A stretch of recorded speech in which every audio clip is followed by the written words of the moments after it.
Fidelity Investments is hiring financial planners near you. Trade up to a company with the growth opportunities and innovative technology you'd expect from a large financial firm. Visit branches.fidelitycareers.com. Fidelity is an equal opportunity employer. What is going on, Laker fans? Thank you very much for being a part of the show. We'll go till 8 o'clock tonight. Got a lot of great topics we're going to get into around the Lakers. Jovan Buha, the Athletic, who really had a couple pieces over the last couple of days or so, certainly made some headlines around the Lakers. So why not bring Jovan on and get his thoughts on what's going on around the Lake Show? Just a quick breakdown of what we're going to talk about tonight. I put up a poll yesterday about what would be a better fit for the Lakers, and I had a couple scenarios out there. If you were going to trade Russ, and I present you with a couple different scenarios, I'm curious to see what Laker fans think. Certainly on Twitter, I got a good idea of what Laker fans would prefer if you're going to trade Russ. There was some conversation that the Lakers kind of standing pat as far as giving up draft compensation to go get Kyrie. I think there's a little game of poker being played by Rob Pelinka in the front office. Could that backfire? How much should we pay attention to Bron and Russ not saying hello publicly at Summer League? I know that's been the conversation for the last couple of days, so I certainly want to give my thoughts on that. And then Darvin Ham talks about Russ from the Summer League. 26 years ago today, Kobe Bryant was introduced as a Los Angeles Lakers. So we got a ton of stuff to get into.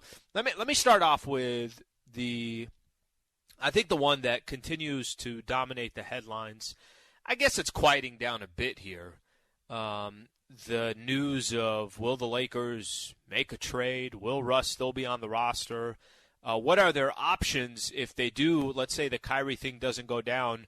There was a plan B, and Jovan Buha spent a little bit of time, and again, I'm going to have him on at 7:30. But there was an article yesterday, and then I'm going to play this off the poll that I put up there yesterday on Twitter. There was an article late last week. It says, while LeBron James wants Kyrie Irving, some with the Lakers prefer Buddy Hield and Miles Turner, and some as in the front office, or at least some people within the organization. I want to actually just talk about this for a quick second, because I bought into something last year that obviously didn't work out. I bought into hey, go get stars. Stars are so tough to get in the NBA that once you get them, that really is the kind of the foundational pieces you need to go make a championship run. I guess the argument is, well, how many stars do you really need? So last year, I felt like the Lakers were trying to combat with the Brooklyn Nets because they had 3 stars: James Harden, Kyrie Irving, and Kevin Durant. And I thought part of the reason why the Lakers thought, hey, let's go see if we can flip some of the guys that we have, some of these role players, and go get another star. And they did. They went out and got Russell Westbrook. And I think over the last year, it's kind of shown, if you saw the direction that the Lakers franchise went in, the direction that the Brooklyn Nets franchise went in, damn, it really did. I think it identified a few things. Number one, if you're going to have stars on a team, they all got to complement each other, especially if you're going to have 3, right? Because the more stars that you have, there's only one basketball. So those players are accustomed to having the ball all the time, or they're accustomed to being franchise players. Can you find a way to balance and juggle 3 stars when you only got 5 guys that are on the floor at the same time? And I think both of those franchises proved last year that the way they built their team was not the right way, or at least the way that they built their team at this stage of some of these guys' career, it blew up in their face. It blew up in Brooklyn's face. They're now, after they traded James Harden at the trade deadline, then now they're in a position where KD wants out, and it sounds like it's all but certain that Kyrie's going to eventually move on as well. For the Lakers, I don't even need to tell you how that one blew up. And you might even, you might look at the Lakers and say, oh, well, they had some injuries and some other things that didn't go their way. No, they really weren't a good team. And even if AD and LeBron and Russ all played together for an extended period of time, I don't think that was a championship team. And that's the key there, is a championship squad. When Brooklyn and the Lakers went out and traded last year in the offseason, they were not trying to just get in the playoffs. They were not trying to make it to the Western or the Eastern Conference Finals. Vegas had them 1-2 as favorites to go win the whole thing. The reason why I bring that up, because a lot of the chatter has come out about going to get Kyrie. And it sounds like there's a plan B for the Lakers. And a plan B would be to go try to make a deal with the Indiana Pacers. The Pacers have been tied with the Lakers for quite a while, since the NBA trade deadline, because they had pieces that you thought could be of value to the Lakers, and they had contracts that can actually make a Russ for, at the time we were talking Malcolm Brogdon and Buddy Hield. Malcolm Brogdon obviously ended up with the Boston Celtics, but now it's shifted towards Miles Turner and Buddy Hield. So I put up this tweet yesterday. I guess I'm not too shocked by it, but what I'm surprised how unbalanced it is. The way I look at things at this point, continuing to watch this iteration of the Lakers, I'm not going to pay attention to the way other teams were built, other championship teams were built. But for the Lakers, in this 4 years that you've had LeBron James, you had LeBron with a bunch of young players. It wasn't good enough. Then you went and traded for Anthony Davis. You had 2 stars, and you had legitimate role players all around. It was the perfect example of building a championship team, and that's exactly what happened. They won a championship in Orlando. After that, the Lakers have recycled their roster, and then this past offseason, they go out and get another star. This offseason, as we're still in the middle of right now, what they end up doing, the question really is, do you go out and get another star like Kyrie Irving, or do you just build your squad around a couple role players? I think the NBA has shown you can win championships with obviously 2 big-time players and a bunch of role players. And there are a lot of teams, I think, taking more of that approach. Whether it's right, wrong, whatever the case is, we'll have to wait and see. And I think, LeBron is always, he's won different ways, different styles, different teams. I mean, he's been at 3 different stops, Cleveland, Miami, and the Lakers. He left with all those franchises with an NBA championship. But I guess how you get there is the question. So the poll I put up, which would you rather see for us? A trade that's Kyrie Irving, the star player, plus it's going to be one of those other 2 players, which is Seth Curry or Joe Harris, because that's the only way you make the contracts work. Kyrie's not making enough to do a straight-up trade for Russ. So would you rather see the Lakers, for Russ, go get Kyrie and one of those 2 guys, or Miles Turner and Buddy Hield? Miles Turner, what is he? He's a fantastic defensive big man. Buddy Hield, a sniper on the outside. 82% of Laker fans, this is over 2,500 votes, 82% says go get that star. It's kind of funny. I thought it would be maybe more around 60%, 60-40, something along those lines. But what's kind of funny to me, and Travis said this earlier, we were talking about it, I threw the question his way, and I didn't throw the question his way to see what he'd rather see. I just threw the question to him based more upon who he thought Laker fans would, and he said he thought it would be more heavy towards a star. And I know we're star-driven, and I know the Laker franchise, that's what it's all about. Go get the big-time players. But I thought this one you could make a legitimate argument for, hey, you got a big man that's a defensive guy. He'll stay more inside the paint. AD can play more on the perimeter. And Buddy Hield, the Lakers have been supposedly trying to get Buddy Hield now for a couple of years. Nope, 82% wanted the headache that comes with Kyrie Irving. It's funny. I don't disagree because I'm on the Kyrie notion of this as well. But I'm on the Kyrie notion also predominantly because you're going to get another shooter with Kyrie. You're going to get legitimate shooter in a Seth Curry or a Joe Harris that would come along with the deal. So you'd really be getting 2 fantastic shooters plus a playmaker. And the Lakers went out and they got a couple of big men in the offseason. They got Damian Jones, and they went out and got Thomas Bryant, 2 young guys that I think are going to be basically playing off a trampoline, and Thomas Bryant has certainly been injured for a big part of the last couple of years, so we'll see if he can get back on track. But I feel like the Lakers kind of took care of the big men piece of things. But I will say if the Kyrie thing doesn't go down and the Lakers went out and got Miles Turner and Buddy Hield, I would still think that's an incredible upgrade from where they are. I think the one thing with Kyrie, it gives you that puncher's shot. It gives you that chance of potentially uppercutting somebody, and you might be losing in a round, but bam, or you might be losing just in the boxing match, but one round goes your way, and it could change the whole scope of things.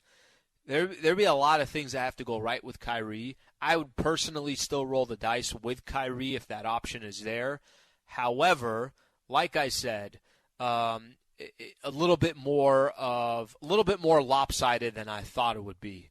I don't know when anything, by the way, is going to go down. I read something a little bit earlier during the weekend that Mark Stein had wrote in his Substack newsletter that he does. I'm going to read this off here real quick. It said league sources maintain that the Nets are, A, focused on trying to assemble a palatable Kevin Durant trade before proceeding to Irving scenarios, and B, adamant in their resistance to taking back Westbrook in a theoretical Irving swap without, for starters, some first round draft compensation added by the Lakers. I've been hearing this for pretty much the last week and a half. You can almost call it 2 weeks now, that the Lakers they're going to be patient on this, that there are not a number of other teams that are involved, and that the chances of going to get Kyrie are in their favor because Kyrie wants to be with the Lakers, that LeBron wants Kyrie to come to the Lakers, and that the Nets really don't have too many other teams to deal with. The best way to describe it, if you're somebody that plays poker, it seems like Pelinka is trying to take advantage. He feels like his cards are stronger than the Brooklyn Nets, so he's going to take his time. Now, maybe it has nothing to do with that. Maybe it has all to do with the KD thing's got to get figured out first. The only thing I say, and I think I had mentioned this last week as well, I worry a little bit when you're playing the whole, well, we'll just wait it out then.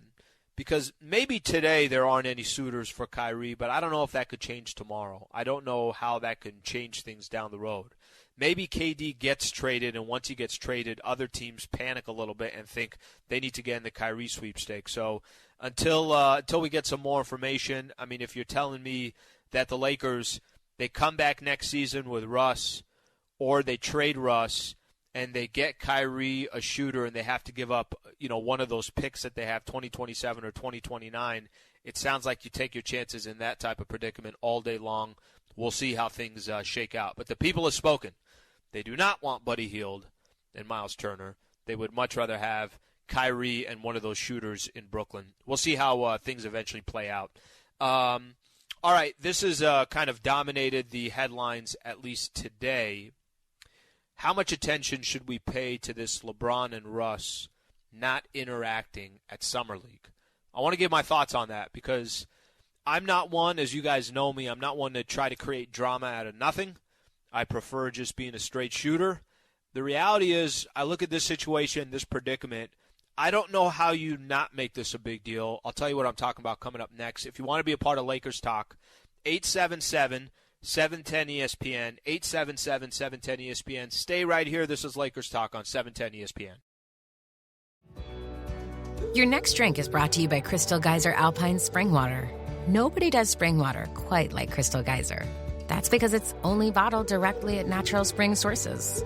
It may sound simple, but it's not easy. In the last 30 years, only 7 spring sources nationwide have been special enough to carry the name Crystal Geyser. So when you drink their natural alpine spring water, you know it's quality. To learn more, visit crystalgeyserplease.com.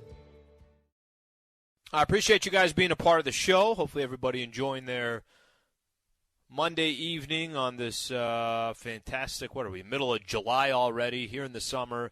We're talking Lakers basketball. We'll go to 8 o'clock, and Jovan Buha, the Athletic, is going to come join the show. Let me grab one quick call.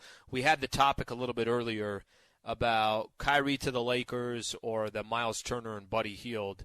There was a conversation. There was an article in the Athletic talking about how LeBron would prefer the Kyrie trade, but some other people in the front office would prefer Miles Turner and Buddy Hield. Let's go to Ishmael. Ishmael, what's going on? Appreciate you calling in. Hey, how you doing today? Okay, buddy. Sliwa, love you. Love what you do, bro. My long story short, in my position, I'm a Sacramento Kings fan, live in Sac, and I've seen Buddy Hield play. I've seen how he works, and then also Miles Turner. I agree. You guys need a shooter. You guys, Miles Turner will help, the defense, all that kind of stuff. But in my situation, I'm looking at the Nets thing. Kyrie's a shooter. Kyrie's a ball handler. And then you also, if you get Joe Harris or Seth Curry, you also get a shooter. Yep. So my question is, why does everybody want to is on Buddy Hield so much? So I think this. By the way, I appreciate you calling in, and it's good to get actually a Kings perspective because you're somebody that's watched Buddy Hield with them for years.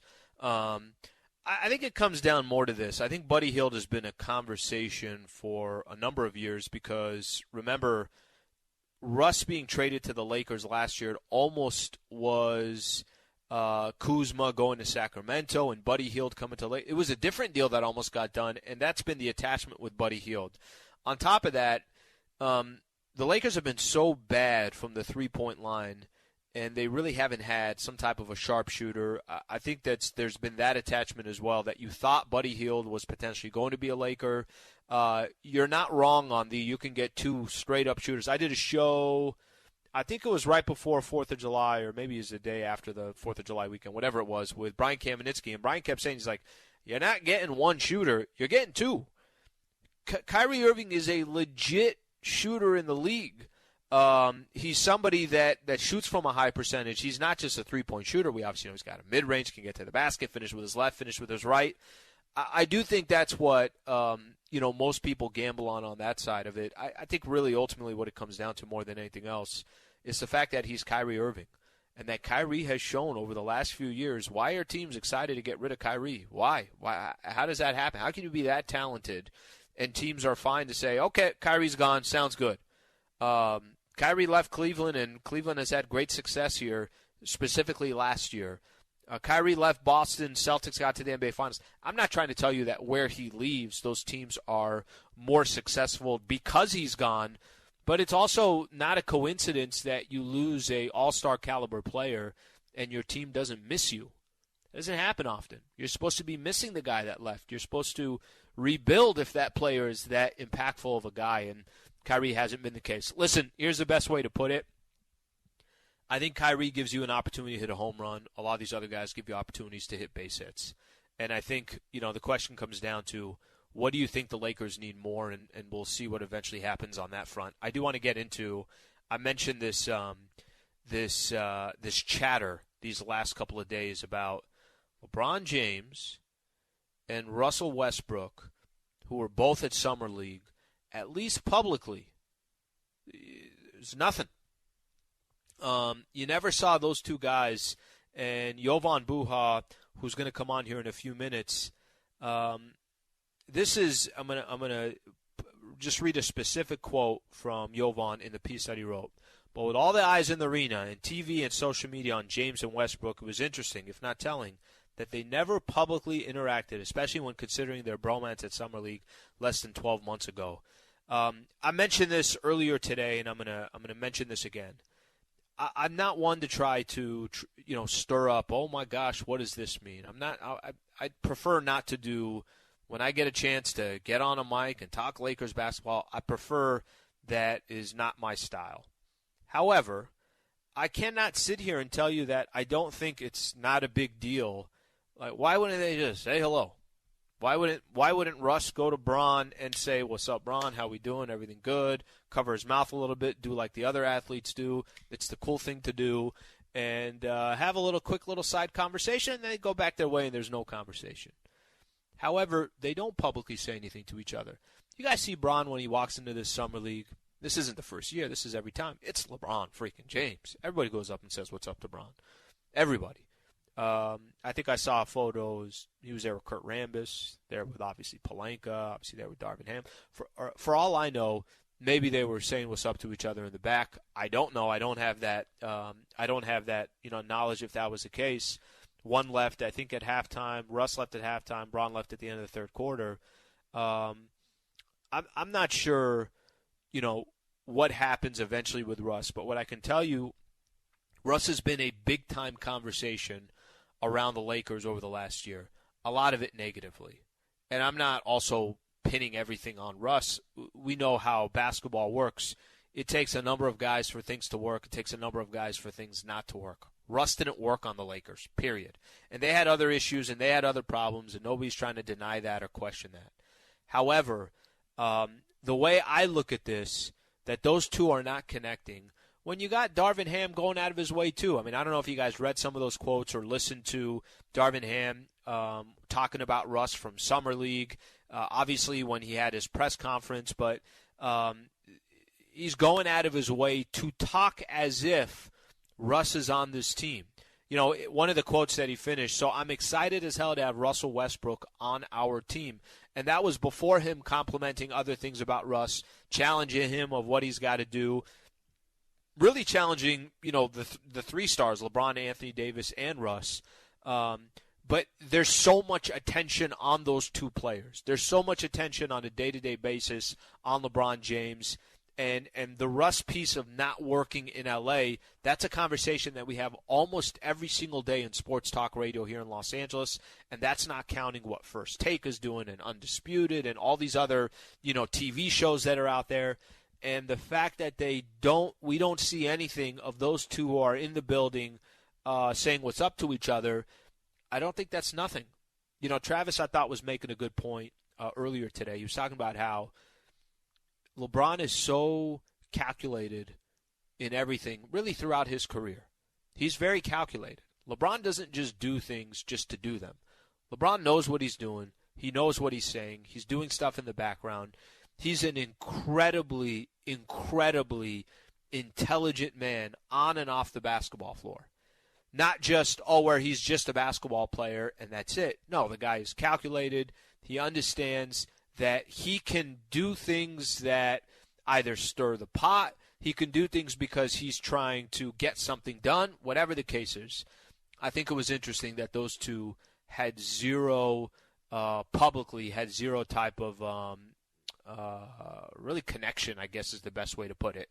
Now, we might walk into training camp and Russ is still on the Los Angeles Lakers, even though I every single day I go kind of back and forth on this. I thought when the season ended last year, Russ ain't coming back. And then you heard his exit interview. I'm like, Russ is definitely not coming back. Then Darvin Ham gets announced as the coach, and Russ is there at the presser.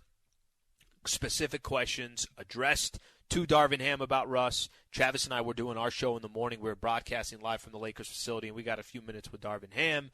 And we asked, you know, specific question about Russ. And every single response, you know, Darvin Ham gave the indication like he's supposed to do. He's, you know, obviously not going to play it any differently. But he's really, some of his quotes really talk about you thinking Russ is going to be on the Lakers. And then as free agency starts, and now we spend the last couple of weeks listening to Brian Windhorst, Shams Charania, Woj, Chris Haynes. Think of all the big-time reporters, Mark Stein, that cover the NBA, and all of them there is chatter and news about potentially Russ being traded. So I don't really know. I guess today I would lean more towards that he's still not going to be on this team. But I go back and forth on all this, and I thought, I think it was Friday night Summer League game of the Lakers, that that those two did not interact. Doesn't really bode, I think, very well that there's a confident future between those two guys and Russ continuing to be here. Could I be wrong? Absolutely. Could they have spent 15 minutes in the tunnelway having a conversation? For all I know, they met up for dinner right after Summer League, right after that game. But all we can do is just kind of talk about what we saw, and the fact that they didn't interact I thought was interesting. Jovan Buha is coming up next. He covers the Lakers for The Athletic. Thanks for being a part of the show. Stay right here. Lakers Talk on 710 ESPN. All right, thank you for being a part of Lakers Talk. I want to welcome in Jovan Buha of The Athletic, a frequent guest here on the show. Jovan, hope things are going well, my man. I know you've been down at Summer League. Let me start with this. I put out a poll, and a lot of this was actually coming from the article that you wrote a couple of days ago or so. You had put out there that there was some interest, that LeBron would be more interested in the Kyrie side of things, but some other personnel might have some more interest in Miles Turner plus Buddy Hield. Before I ask you a little bit more details on that, what percentage do you think of Laker fans? I just put out, who would you rather see for Russ, the Kyrie plus one of those two shooters, or Miles Turner and Buddy Hield? What percentage do you think, how do you think that was split up? I would say, 75, 80% of Laker fans would prefer Kyrie. So 82%. So literally 82. Okay. as close as you can get. Does that surprise you at all, or is that I guess you could say what you think most Laker fans would think is a better fit? And then also just, your thoughts when you wrote that article, where do we kind of stand of where the Lakers are as far as not just preference, but just in general, plan A and plan B? Yeah, I mean, I don't think it comes as a surprise just because I think this is a star-driven franchise. It's a star-driven fan base. The Lakers have always chased the stars, and more often than not, they've gotten them. So them preferring Kyrie Irving, and I really think, and I know you mentioned it, kind of in the lead into this, but that second player in the Nets trade is really interesting to me because that person, especially if it's a Royce O'Neal, if it's a Joe Harris, that player I think immediately is a starter and immediately becomes the Lakers' best non-LeBron wing on the roster. And obviously not as valuable of an addition as Kyrie would be, but I think really, whether it's Royce, who's a bit of a 3-and-D wing, or Joe Harris, who's one of the best shooters in the league, like those two additions, either one on the wing would really bolster, I think, the Lakers' perimeter group. So I totally see why fans would prefer that. I think if you're ranking the possibilities, I still would put Kyrie at the top for myself as well. But from what I have heard and just in conversations throughout summer league, like it feels like the sides are at a stalemate right now. That there isn't much urgency to get a deal done, just because I think for the Lakers there's a little bit more urgency because you have LeBron's extension date looming in early August. But for the Nets, like their priority is figuring out Kevin Durant and where's he going, what type of package can we get back from him, for him, and then once they move KD, it's about, okay, now let's turn our attention to Kyrie. But really, I mean, their big haul is going to come from what they get for Kevin Durant. And I think that is really, going to determine the direction of that franchise. So that's kind of their focus. With the Lakers, their package isn't going to change. So whether it's Russ and THT or Russ and Kendrick Nunn plus a first and maybe a couple seconds, like that package is going to be there tomorrow versus 4 weeks from now, 8 weeks from now, 12 weeks from now. Like, I don't think the Lakers offer is really going to change. So I think for Brooklyn, their priority really is figuring out Kevin Durant. And that's where I think you can maybe see kind of a holdup in this. But, my example of the Indiana deal is, I know the Lakers and Pacers have talked, and I know there are some people in the organization who would prefer to avoid Kyrie and just stay away from the potential. This is a guy who, though he is a better player than Russell Westbrook, availability has been an issue for him over the last few years. And there's also been a certain level of drama off the court that has come with having Kyrie Irving on your team that maybe Russ doesn't provide. So I know some people internally would prefer a different trade, between multiple options, but the most important thing is LeBron wants Kyrie. He's pushing for that behind the scenes. And ultimately, if that trade ends up happening, that's why I think it's going to occur, because that's what LeBron wants. And we saw it last offseason. He got Russ. And, if they get Kyrie, I think he's going to be the driving force behind that. Kyrie and drama. Impossible. Impossible. There was Mark Stein wrote on his Substack newsletter, which he does a fantastic job as well. One of his quotes in there was, for starters, some first-round draft compensation needs to be added by the Lakers. This is talking about if in just the potential of getting Russ. Do you see any deal that does go down if the Lakers are to go get Kyrie Irving or really any of these deals, even a plan B? Is that something that you feel like a lot of these other teams are saying, at least in their mind, that draft compensation has to be included? And how hesitant are the Lakers to give up one of those draft picks? Yeah, so from what, and I reported this, a few weeks ago, from what I've been told, basically any conversation with between the Lakers and another team starts with, we want at least one first-round pick to take on Russell Westbrook's contract. So that is kind of the starting point of any negotiation, whether the Lakers trade Russ for Kyrie or trade him for Buddy Hield, Miles Turner, or maybe Charlotte for Gordon Hayward. Any of those packages, expect to see a first-round pick, be it 2027 or 2029, being attached to Russell Westbrook to incentivize one of those teams to take him on.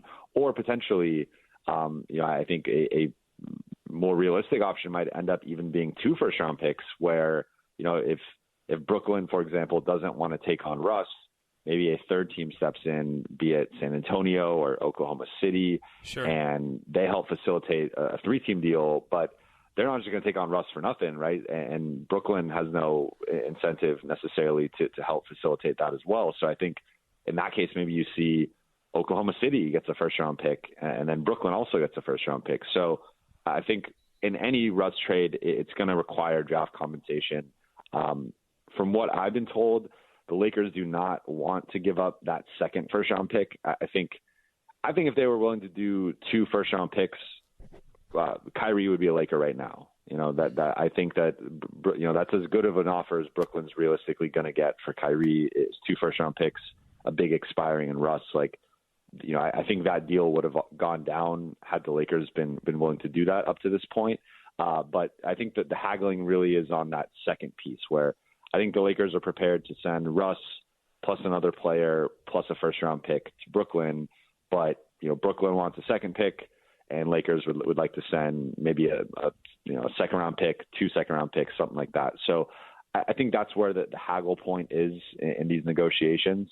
And then also kind of what player the Lakers are going to be getting back from Brooklyn. But I know, the Lakers, I think that they've had some egg on their face in the past with some of the deal, giving up as many picks as they did in the AD trade and just sort of their casualness with first-round picks in the past. Sure. I think they view it as something they got to retain. So I see why they don't want to give up. I also think they look at it like we're the only ones really bidding for Kyrie right now. Like, why are we bidding against ourselves? But at the end of the day, I think it might just come down to, are they willing to put in a second pick? And if not, they're just not going to get Kyrie. But, this is kind of changing, by the minute, by the hour. So I think there's a lot of moving parts here. But from what I've been told, it sounds like that second pick is really the haggle point.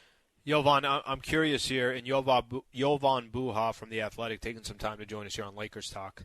I'm curious. There's another question I want to ask you, but I want to get off this one for a quick second. So I was mentioning a little bit earlier in the show that I keep hearing the Lakers, they don't want to negotiate against themselves.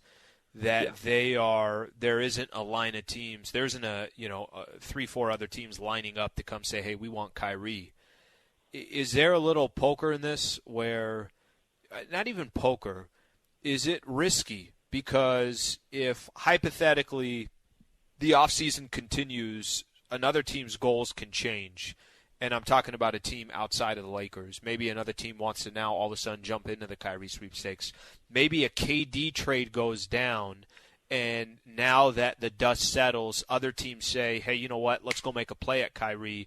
Is there how much risk do you think there is in holding back? And I feel like I keep hearing this. The Lakers are negotiating against nobody. Is that a risky proposition to play? Yeah, because other teams, Dallas has been reportedly in the mix. Miami, those teams can come in and make counter offers and potentially throw in more picks and offer expiring contracts to kind of match the salary. And in that case, it doesn't really become about the caliber of player you're offering. It's really just who's offering me the most draft assets, and that's kind of what Brooklyn is looking for. I mean, I think the KD trade is really going to be important just because it's going to dictate, like, is Brooklyn going for a full rebuild and just, hey, let's get a young star and a bunch of picks and let's build around him? Or are they trying to remain competitive in the East and maybe go for a little bit more of a, kind of player-heavy deal where they get multiple rotation guys back, maybe one star, and maybe not as much picks?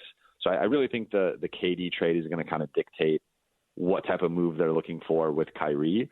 But yeah, I mean, Miami obviously is one of the teams on KD's list. And if KD goes to Phoenix or he goes elsewhere and not Miami, they could easily pivot and offer a better deal than the Lakers can. That is one of, like, the Lakers are currently negotiating against themselves, but once KD is off the board, that could change at any time, and all of a sudden their lack of movable draft picks becomes an issue. So again, like, I think there's kind of a gridlock right now where there's so many things that are tied up in this KD situation. I mean, DeAndre Ayton, the Phoenix Suns, the Pacers, like, there's all these kind of ripple effects that are going to happen once KD gets moved. And of course, I think Kyrie and the Lakers are right there as a ripple effect. Jovan, final one for you, and as always, man, we always appreciate your time. You had put out an article about, you were tweeting about it on Friday night. LeBron and Russ don't interact at the game. By the way, is that, I was thinking about this myself. I'm like, for all I know, maybe they went to dinner after the game. For all I know, they interacted in the tunnel. I literally have no idea. And if you have, more light you can shed on that, feel free to. But is it telling? I mean, what do you walk away with that those two don't interact, especially in the Summer League? I feel like everyone comes up to each other. I feel like, for those listeners that are there or listeners that have gone out to the Summer League, it's a really relaxed environment. It's not like your regular season game or a playoff game. GMs are there and coaches and guys are saying hello and media members are doing whatever they're doing. What do you make of the two not interacting? How do you kind of perceive that? I think the natural reaction is to maybe kind of dismiss it and say, oh, well, this is just maybe the media kind of creating a story, or, what's the big deal? And we don't know what they did behind the scenes, but we would never do that. We would never do that. Yeah. I can guarantee if they were hanging out in the hall, like, the access at Summer League is much better, sure. Especially for the team. So they're documenting everything. So if those guys are meeting, and like, I don't think the Lakers love that, this kind of became a story either. So I think had those two privately interacted, maybe in the bowels of the arena, like, that would have been a photo or a video that the Lakers would have put out on social. But to me, it was just telling, because I had a direct seat behind LeBron James, just kind of by luck. I sat down in the front row. I would call it more strategic.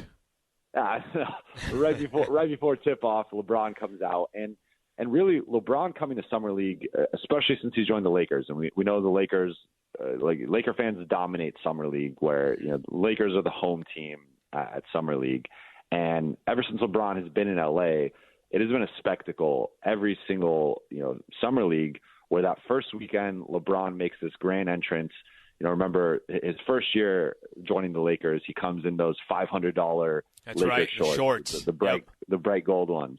Then his second year is they just got AD, and now he's sitting with AD and Kuzma. And it's like, okay, the Lakers are back. They reloaded. They got that second star. Third year, no Summer League because of pandemic.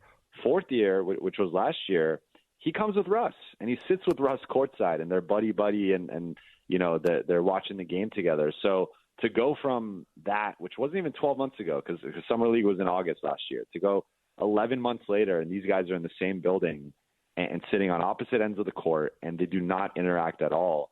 I think there's something there, and it might not be much. It might be a small thing, but to me, again, sitting right behind LeBron, it was like this guy was the Godfather, and everyone was coming up to him pregame. Everyone was coming up to him at halftime. Rob Pelinka, Darvin Ham, his teammates, other NBA players, like everyone's coming up to LeBron. He's a magnet for attention and just respect and all that stuff. Russ is the one guy that doesn't come up to him, and it's hard to just inherently, if LeBron is driving the push to get Kyrie, that means he's also driving the push to get Russ out of there. And I think Russ is a prideful guy. We know this. We know what he thinks of himself, and I can't help but think that he would have some hard feelings about that. So I thought he was trying to be a good teammate, sitting next to the bench, getting in the huddles a little bit and trying to coach those guys up, which was, I'm sure, good to see that he's at least kind of embracing a bit of that role. But at the same time, LeBron is the most important Laker, and if those two don't get along, that's going to be a storyline at some point. So. To me, I think sometimes that stuff can get overblown, but as you said, guys always come to Summer League together. Teammates come together, they sit together, they chop it up, they hang out. And the fact that those two guys were there and did not interact, And those guys aren't stupid either. They know people are going to be talking about this. Sure. You know, that they both know how this works. So, especially LeBron, right? So, the fact that they did not interact, to me, there's something there. And again, it might not be much, but I think it's a little icy right now. Jovan, appreciate it, buddy. Always appreciate your time and your insight. Fantastic job just covering the Summer League and obviously coming up with some great stories. So thank you very much for taking the time to join the show. Appreciate it, man. I'll talk All right, to you buddy. soon. That's Jovan Buha right there of The Athletic, making it happen in the Summer League. When we come back, I got some final thoughts I want to give on a couple things here. Number one, Kevin Garnett had some thoughts about Anthony Davis. On this day 26 years ago, Kobe was introduced as a Laker, and it looks like Lakers will retire Pau Gasol this upcoming season. They'll retire his jersey. All that coming up next. Stay right here. Lakers Talk, 710 ESPN. Quick shout-out. Thank you to Laura Romo back in the studio, Mario Ruiz, Michael Funches, everybody helping out with tonight's show. So I got a couple things I want to get into here real quick as we come to the end of the show. 26 years ago today, Kobe Bryant was introduced to the Los Angeles Lakers. ESPN did a really cool piece they put on Instagram, and it just says that 26 years ago, Lakers acquired rookie Kobe Bryant from the Hornets. The rest is history. But they were actually doing his jersey, where they're introducing him as a Los Angeles Laker. That happened 26 years ago today. It's crazy. I was talking about this with Travis Rogers this morning. And, look, we know Kobe was Kobe. The guy was relentless as far as wanting to win. No, I don't want to just play for a team. And by the way, there was this combination. Not only did he want to win, and at the beginning stages of his career, it took some time. Not just him. I mean, him, Shaq, and who was it? Dale Harris, that was the coach of the Lakers. Nothing happened the first couple of years. Then Phil Jackson comes, and everything changes from there. But it's crazy to kind of think. We were talking about it earlier today. If he let's just say stayed in Charlotte, what would his career have been?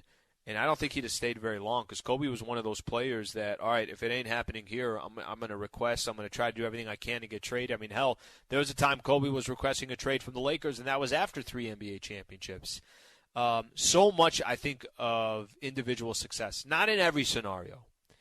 But I think the NBA is a good example. If you can get with the right franchise that has the ambition to win, the way the Lakers and Dr. Jerry Buss had an ambition to win, the way Kobe had his ambition to win, you marry those two things together, it's the best combination that you can have when it comes to sports.